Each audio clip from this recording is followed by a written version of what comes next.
Show out. Aight, this a party, let's not make a problem. No. Why you looking at me like it's something funny? You should know it's not just me that you be rubbing the wrong way, so you better think twice. You shouldn't mess with me. You don't wanna mess with me. Cause if you mess with me, you're messing with my family. You shouldn't mess with me.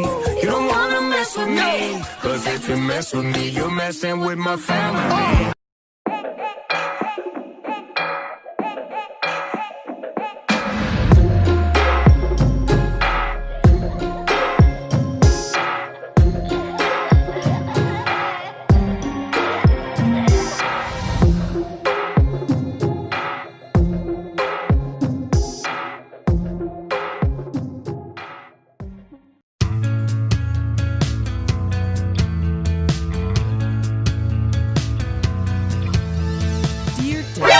Yesterday was so amazing. I met such a wonderful guy, and I know just how to get him. He'll be mine by the end of the day. I just know it. I'll tell him that I've solved the lore of his games and constructed a timeline. And once he's there, I'll have him. And once I have him, he'll be mine forever. There's only one thing that could possibly go wrong.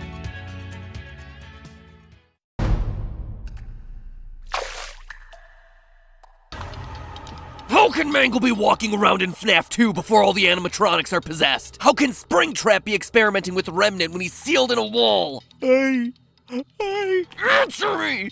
I don't know. That's exactly what I worried might go wrong. No! No!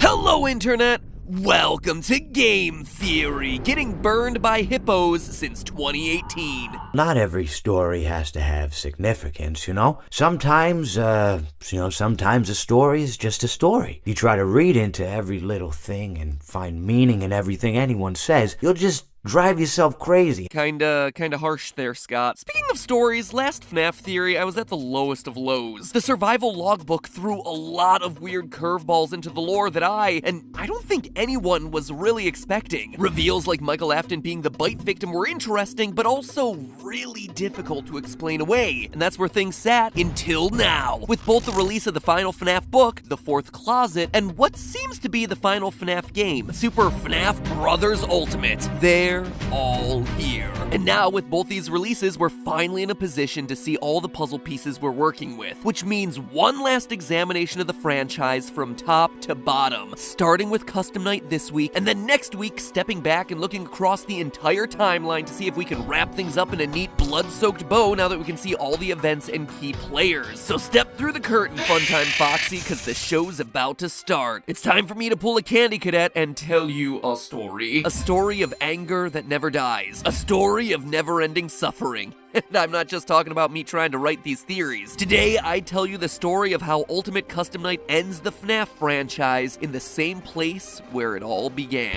As soon as you start playing Custom Night, you can tell that Scott's up to his usual tricks. Yeah, that. But beyond being gaming's biggest troll, I mean, Scott has clearly taken a game that most of us assumed was just a fun little add-on to capstone the series and has used it to deliver a full-on 100% canon addition to the franchise, complete with huge lore reveals mostly hidden in character dialogue once you die, which is pretty nice considering you die a lot in this game. A lot. Oh, yeah, I totally let Night Marion kill me at 3 a.m. on purpose. I just really wanted to see what she would say in this case. What, you guys don't believe me? Seriously, I'm good at this game! I did it for the lore! I did it for the lore! Through these death lines, we can immediately start piecing together what exactly is going on here. The first set of lines reveals that we're powerless to escape. You and I will be making music together for a long, long time. This is a nightmare that you won't wake from. Seeing you powerless is like music to me. More voice lines indicate that not only are we trapped here for all eternity, we also can't die. Or maybe more accurately, we can die just over and over and over again. What a gift to relish, a victim that can't perish. Let's taste death again and again and again.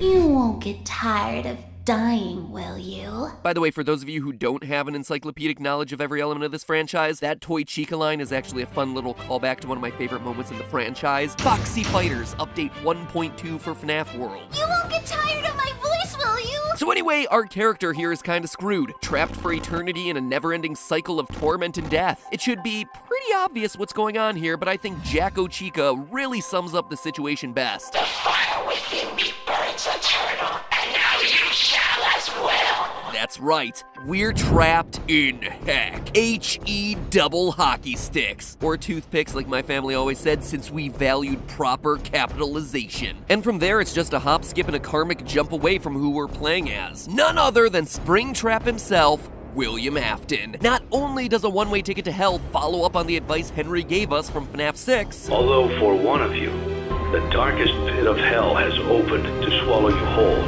So don't keep the devil waiting, friend. but more voice lines in Custom Night confirm our relationship to each of these characters. We know who our friends are, and you are not one of them. This is a callback to FNAF 4's We're Still Your Friends, Do You Still Believe That, but twisted on its head. If our character were someone like, say, Michael Afton, aka the Crying Child, aka another character who can't die, well then Fredbear wouldn't single us out as not his friend. He's not an enemy to Michael because Michael never did anything to hurt him. I am the fearful reflection of what you have created. William Afton killed Henry's daughter, who goes on to become the puppet. Night Marion here is the dark reflection of the puppet, thereby confirming that we're playing as William Afton. Even Ballora offers some clues that we're playing as William. Admit it.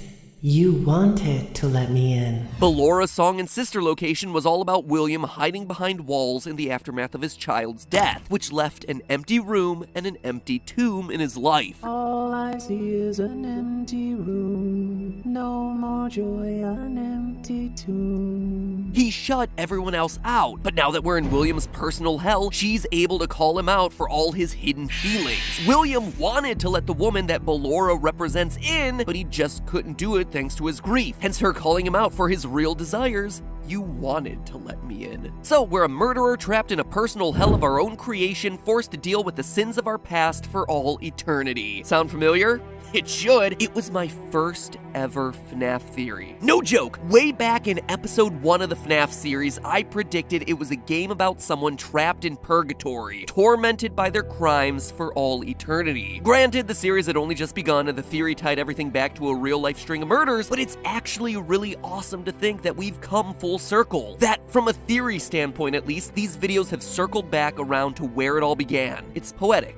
A beautiful, horrific, child murdery bookend of a story. So thanks, Scott. I have no doubt that you structured your franchise's final send-off that way just so I could have an I told you so moment at the very end after years of getting thwarted by your twisting story. It's very nice of you to throw me a bone. Might as well call me Mangle. More on that next week. But of course, it wouldn't be FNAF if things were just that simple. No, it's not good enough for William to be held in a perpetual state of agony. There's something keeping us here. Looking through all the voice lines, there's one other entity that's mentioned over and over again. The one you should not have killed. I am remade, but not by you, by the one you should not have killed. Greetings from the fire, and from the one you should not have killed. Excuse me, what? The one I shouldn't have killed? You mean Voldemort? Oh, sorry, got him confused with He Who Must Not Be Named. But seriously, the one I shouldn't have killed in a franchise piled high with underage bodies. Okay, yeah, sure. All those other kids, nah, they deserved it. But that one right there, yep, shouldn't have touched him. Now you're damned for all eternity. Sucks to be you. Anyway, this is the big mystery of the game. Who are they talking about? Well, by picking apart clues from all sorts of different locations, we can start piecing together who this one who must stay vague for lore purposes actually is. First, from the rest of the voice lines, we can identify that this character is a male. I have seen him, the one you shouldn't have killed. He's here and always watching, the one you shouldn't have killed. Notice how both of them use the pronouns he and him. We also know that this guy specifically has a vendetta against us. To understand that, we have to turn our attention to the true stars of Ultimate Custom Night, the mediocre melodies. Without question, this crew of duct-crawling rejects steal the spotlight in Ultimate Custom Night. Going from WTF are these guys doing here in FNAF 6 to breakout meme stars in Custom Night, Orville Elephant and the gang not only provide important life lessons, He proceeded to pour me a glass of just ice-cold lemonade. Ooh, you ever mix it with iced tea? You do like a little half lemonade, half... Ooh, it's so... You should try it some. Well, you can't because you're dead. they also deliver on huge lore reveals. For the most part, their lines are pretty disposable, but very rarely you'll get a line from them that feels just a bit out of character. We've only just begun. I will never let you leave. I will never let you rest. Was you? Ninja skills. And if you listen closely, you'll hear a female voice echoing back what they're saying, almost as if they're puppets under someone else's control. This is how it feels, and you get to experience it over and over and over again, forever. I will never let you leave. Now, this voice could be Baby. Not only does she sound similar, I guess you forgot about me. but a clue may also come from the merch. The Funko action figurines of the characters from FNAF 6 all contain one piece of Scrap Baby. Collect all the figurines, collect all the pieces to form the character, which might seem like just a random detail until you consider that they did the same thing with every character in Sister Location, who would then go on to form Ennard. Each one contained a piece that helped to create what would eventually form the larger whole. Just like Ennard himself, a bunch of the other animatronics all rolled into one entity. This is especially important when you consider that a key reveal from the final FNAF novel, The Fourth Closet, is that William Afton created the living Sister Location Funtime animatronics by extracting remnant from the melted conglomeration of all the OG animatronics and injecting the new robots with it. Thus, all the new robots were alive and sharing a piece of the same set of souls, just like if the pieces of Baby/Ennard had been repurposed to form Happy Frog and her friends. That's why Baby's voice would be heard across all of them. Does that make sense? Good. Now throw it away, because there's another explanation here. That this is the voice of the one you should not have killed. As you can tell at this point, Ultimate Custom Night had a huge amount of voice acting. And the nice thing about voice acting is that you need to hire, you know, actors, which means job postings. So of course, for this game, Scott needed to make a ton of casting calls on the site voices.com, all identifying the roles that the actors would be playing. Some of the roles were obvious: Nightmare Balloon Boy, Pig Patch, Withered Chica, etc., all characters that we're familiar with. Other casting calls, though, were a bit more vague. Monster, Character in Whisper, Little Girl, Annoying Girl, Vengeful Spirit. Now, if you track all of the job postings, you can actually identify every single role by who plays them. Monster is Jacko Chica. Character in Whisper is Trash and the Gang. Little Girl is the puppet. Annoying Girl is Dee Dee. Scott kept them vague so as not to ruin any surprises. You can actually identify each and every role, except for one. Vengeful Spirit, played by Tabitha Skanes. It's the only one that doesn't match up to any explicit character in the game. But we know for a fact it exists, since Scott himself left Tabitha an excellent review. 5 stars! Well done, Tabitha. So what is the Vengeful Spirit? Well, according to the casting call, quote, "This is for the voice of a young child who speaks in a whisper from the shadows." That sounds a lot like the voice that's whispering in the background of our merry band of rejects. This child is in control and is toying with the player, who's helpless to change their situation or prevent their inevitable end. Yeah, well, being trapped in HE double hockey sticks will do that to ya. The gender should not be immediately clear. It should work as either a young boy or a young girl, and you're welcome to do readings leaning one way or another. Ding ding ding, ladies and gentlemen, we have our winner. A puppeteer that's manipulating things from the shadows. A spirit who's out for revenge. A spirit who just so happens to occasionally show its face during game over screens. Yes, that creepy image of a face that's been haunting thumbnails of Ultimate Custom Night, that is the face of our vengeful spirit. A spirit who, based on its last line, has an axe to grind and intends to enact revenge by keeping us tormented for all eternity. He tried to release you. He tried to release us. But I'm not gonna let that happen. I will hold you here. I will keep you here. No matter how many times they burn us.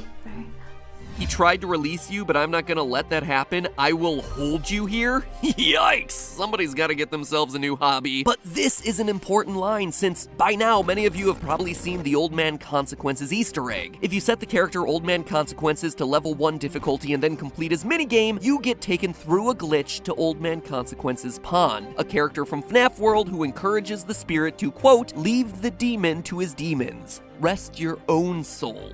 There's nothing else. He's encouraging the angry spirit to finally rest, to give it up, to move on, instead of just chasing down the demon William Afton and spending eternity enacting revenge. But that all leads to the question, who is this vengeful spirit? The one William should not have killed? Well, it's Golden Freddy. For proof, look no further than the final cutscene of the game. If you manage to get the nearly impossible score of 9,800, 49 animatronics at full difficulty, you see Golden Freddy in his FNAF 1 form twitching.